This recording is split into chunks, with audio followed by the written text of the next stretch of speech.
Welcome back to the channel. In today's video, I'm going to show you guys how to get and share stories on Twitter. You just got to make sure your app's fully updated. So just go to your app store and open that up and just search for Twitter. Just make sure that you're fully updated on Twitter, and then you will have the new update for Twitter with the stories on it. So once you're fully updated, you can just click on open and it'll open up Twitter. And as you see on the very top here, we now have stories on Twitter, and a lot of people have already started to use it. So if we just click on new here, it'll show you that what you can do with Twitter fleets is what they're calling it. So you guys can just go on your Twitter now and then go to Twitter's new update here, and you'll be able to see what they've updated it to. But here just basically shows you what they have, post a photo, put text over it, pretty basic.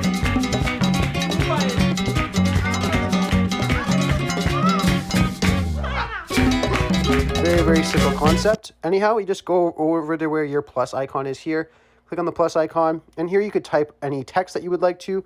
You then have camera roll, capture, and video at the bottom as well. Very, very simple, but all you have to do is just click on the fleet option here, text whatever you want. So I can just put text, click on done, and then just click on fleet up in the top right corner. And then that will post very similar to any other social media platform that you use with stories on it. Anyhow, I really hope I was able to help you guys out with showing you guys how to do this. If this video helped you out, be sure to leave a like on it and subscribe for more. Thanks for watching.